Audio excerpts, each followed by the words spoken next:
And welcome back to the Roundtable Group here on Freedomizer Radio, www.freedomizerradio.com, with your hosts, Sean Gruber, David Hart, and Jim Duensing.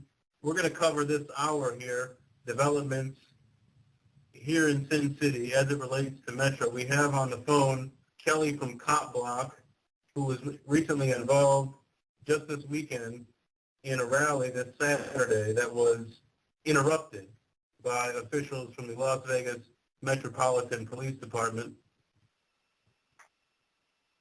Kelly, are you there? Yeah. Tell us what happened. Yeah, so we were out doing what's called Second Saturday, which we've been doing different actions over the past 9 months. And then over the last 3 months, we decided to do it at a certain scheduled day so that people would all know what time it was and everything. So we made it Second Saturdays, and basically we go out to the police station, and it's partly a vigil, it's partly a protest. People do different stuff. We have people do signs. We have people that engage the people as they drive by in the car, give them flyers, give them business cards, whatever, with the like Cop Block's address on it. And so what we do is we go out, we talk about the people that Metro has murdered, which, that includes Eric Scott, who they murdered at Costco, and then they called in their favors and had Costco make sure they lost the video of it. And then Stanley Gibson, who I actually went to high school with and who they murdered 2 years ago, and the cop that's murdered him has been on vacation since then. He's on paid vacation. And even though he was completely unarmed, completely innocent, hadn't committed any crime, they refused to prosecute Jesus Arevalo, who's the guy who murdered him. And then Trevon Cole, who they claim made a furtive gesture, so they murdered him in his bathroom while he was on his knees on the floor. And we even do animals. In the back of the head, yeah, but we do the animals where they they killed Bubba the dog. They have another dog they ran over intentionally with a car recently. And the thing about Metro is, in the history of the Metropolitan Police Department since the 60s, since that department was created, and it was actually created as a result of a controversial shooting that was supposed to solve all the issues with them not being accountable for shootings. Yeah. But they have never once charged a cop with shooting an innocent person. Not one time has there ever been a cop put on trial for it. So in 50 years, according to them, there hasn't been one unjustified shooting. And that's, even L.A., as bloodthirsty as they are, they'll actually put cops on trial when it's obviously, a case where they shouldn't have shot somebody. Well, plus, look at the examples. There was a guy who was shot 14 times dribbling a basketball across Tropicana. There was a guy shot and handcuffed on Fremont Street. Yeah, and there was they, going strip with the radio to how they jumped in the convertible and shot him. And there's more examples. Yeah, if you go back to Eric Scott, after Mosher shot him the first time, the other two cops unloaded their guns on him while he was laying on the ground to make sure he was dead. Sympathetic shooting. And, they shot a monkey. So if they shoot, when Metro shows up, their first option is to shoot somebody. That's a great first point. option. My friend Marshall Steve from Minnesota makes this point. He's like, and he's from the East Coast. He's like, in other municipalities, if you piss off the cops, you catch a beating. Here, you get shot. Yeah, and sometimes you don't even have to piss off the cops. Yeah, it's the wrong place. That's the whole thing is Jesus Arevalo has been on paid vacation for over 18 months. So not only does Metro not prosecute the cops, they give them an incentive to shoot somebody. They put them on paid vacation. And we go out there. Yeah, so we go out there every month, and we, like I said, we do the different things. But part of it is chalking, and part of the reason for that is it attracts attention. People see something going on, they wonder what's going on, they come over to look at it. And the other thing is it stays there, and people can see it, a couple of days later. And if you stand there with a sign, it's over in an hour, and then people don't even know you were there. So that's why we found chalking to be really effective for that. So we've made it a big part of our protest. And we go out there and we talk a lot of stuff. Usually I don't even know what I'm going to write before I get there. I just write whatever comes to me. But a big part of it is we recognize the victims, you know. And we write that out down there. We write RIP Eric Scott, you know, RIP Stanley Gibson. And we ask why Jesus Arevalo is allowed to murder somebody and just not only get away with it, but then go on vacation and get paid for 2 years for nothing. If my understanding is correct, he actually got an increase in pay while on vacation. But Yeah, I'm not personally aware of that, but it doesn't surprise me. Yeah. I know the guys that shot Eric Scott got medals. Yeah, they gave them an award for being brave, for shooting the guy laying on the ground. Yeah, and the other thing is they had 2 articles come out within the past month. I think it was actually within the past 2 weeks. The guy who shot an unarmed guy that was sitting in a car because he thought his hat looked like a gun. You know, he had a piece of metal on his hat, and the glint off it made that guy think he had a gun. They said they recommended that he be fired, and the headline in the article was "The Unprecedented Move." The Metro Board recommends he be fired. You know, and then shortly after that, Gillespie said he was going to put Jesus Arevalo up in the same board and recommend that they fire him. And it was the same headline. It was unprecedented that a cop would be fired. And it's ridiculous that it's unprecedented for somebody to be fired for murdering somebody. Yeah, meanwhile, Natchevik, the head of the scene, he says in the same interview, didn't do anything wrong. Even though every single part of his plan, if you believe that nonsense about there being a plan to inject gas into the car, every single part of the plan is policy in the law.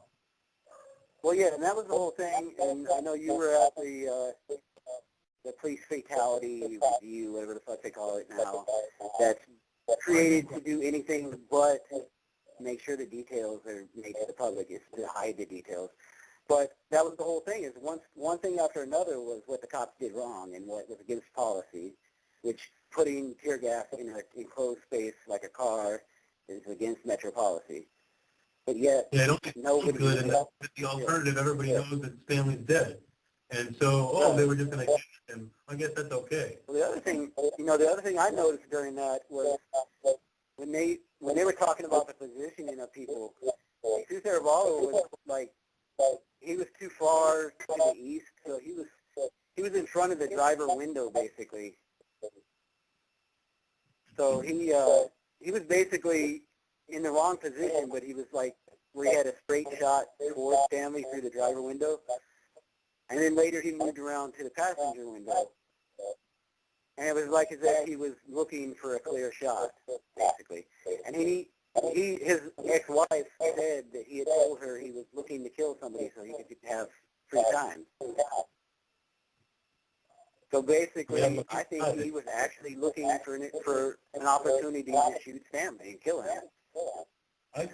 My gut tells me that not specifically Stanley, but somebody, because the kind of guy that tricks out his AR, his personality. His opportunity. Yeah, he wasn't specifically targeting Stanley, but that was the opportunity that he was looking for. Yeah. Exactly. And he got fired. You wonder if he did something bad. He didn't get fired yet. Oh, he didn't. Well, the thing is, he's not even fired yet. They're recommending it. And then even if they recommend it, then they're going to recommend that he not be fired. The unions announced they're going to vigorously defend him, you know. And I actually think the union, the guy representing him is the former prosecutor. This justice system here in this county is so incessant. David is going to be defending him.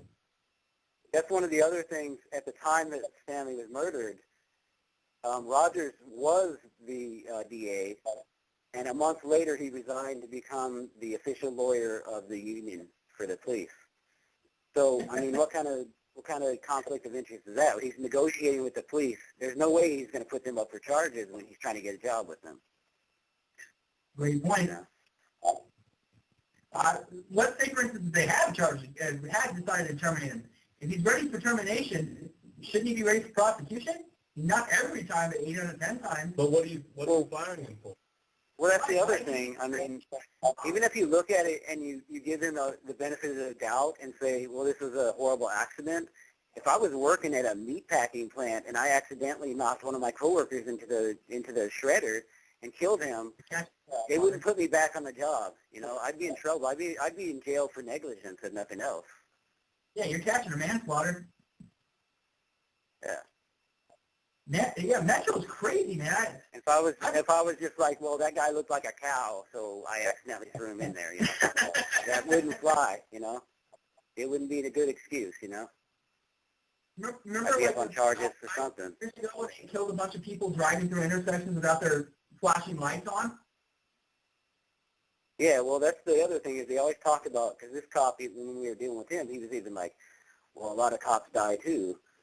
And, you know, that's part of the thing is a lot of cops were killing themselves with the way they were driving and running around without their seatbelt on at 90 miles an hour, cutting in front of people, and then arresting those people and trying to charge them with crimes. Like my and dad he tried to told tell me, you know, the here in cops. California. Sorry. Well, then he tried to tell me, you know, the highest number of people that died in Afghanistan are cops, and I was like, well, we shouldn't be in Afghanistan in the first place, you know. So he's not impressing me with that fact, you know. But you're definitely right about that. But what happened? How did the confrontation today or Saturday start? Well, so it was kind of, we had like just 3 of us there because I was doing a bunch of other stuff, and I didn't really have time to promote it, and it was like 110 degrees, so that probably had something to do with it. It's also the Saturday after First Friday, so most people aren't thinking it's the second Saturday. I think that actually got me. So we, go ahead. Yeah, so we were actually kind of wrapping up. We were just going to do a little bit, and then we were pretty much going to leave. And he came driving in, and I didn't really pay much attention to it at first because we've had the cops drive by before. They, you know, they give us ugly looks and stuff, but they don't really do anything. And this guy stopped and came over, and I could hear him talking to Ballentine. He was saying, "You don't want to shake my hand," you know, because Ballentine refuses to shake hands with the police. But so at that point, I could tell he was, you know, basically engaging us. And so he came over, and then he was telling us that we're not allowed to do that, that it's graffiti. And he was trying to tell us that we had to leave right then, or he was going to write us up for it. And we told him we weren't going to leave, that we had every right to chalk, and that it, you know, it was protected speech.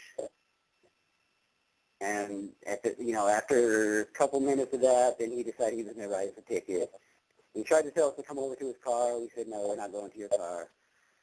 And then he went, you know, he came over and he was trying to tell us that it was illegal to use chalk, which is actually not. And they have a case in Orlando where a federal judge has ruled that it is protected free speech, and it's under the First Amendment rights. And so I was telling him that, and he was disagreeing. And he's saying, well, I'm a graffiti, I work with a gang unit, and I'm a graffiti specialist or some garbage like that. And he went back to his car. And, I took a 3-hour course. Yeah. Yeah, well, I forgot to tell him, you know, I forgot to ask him if the gangs are using chalk these days, you know. You know, I doubt that they do, but, you know, I haven't been around gangs in a long time, so I don't really know. They might be like, you know, paint might be expensive these days or something. That's how you get yourself in, is you do a really good chalking job. Yeah. All the best gangs to do it now. The kindler, well, gentler world.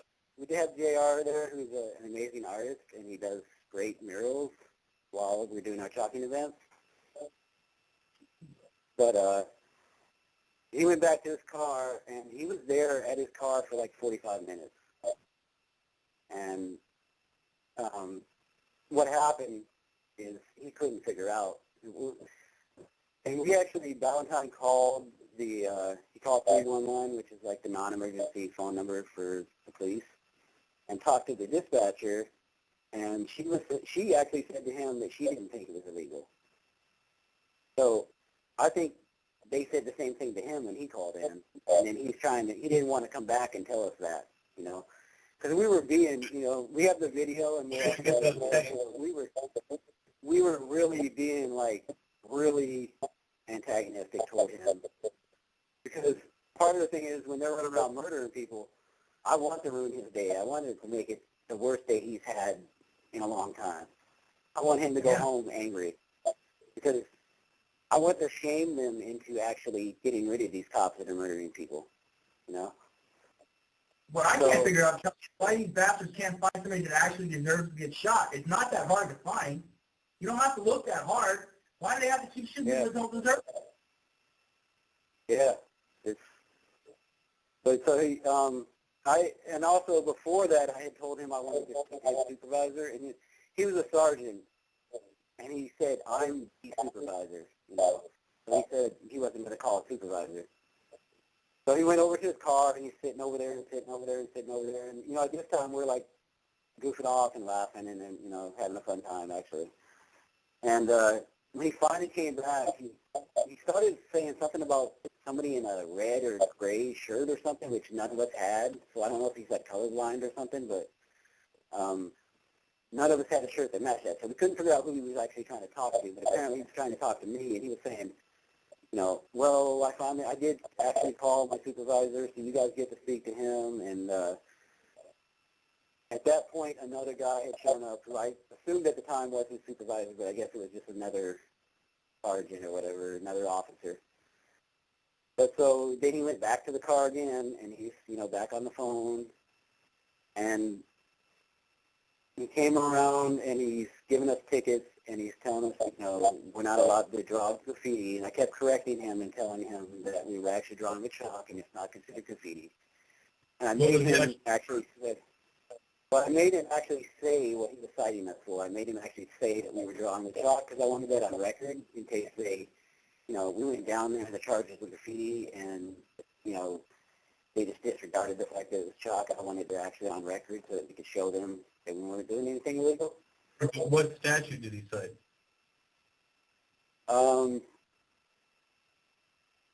It was like 240 something. I'm not sure the exact one, but okay. Yeah. Oh, actually, hold on one second. I got the ticket here, so I can read it. I can read this.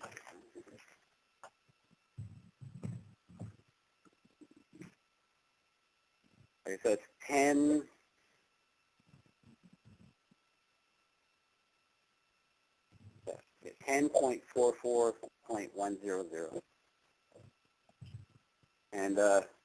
And we actually did a chalking before at the Regional Injustice Center, and we got detained then, and a bunch of cops showed up.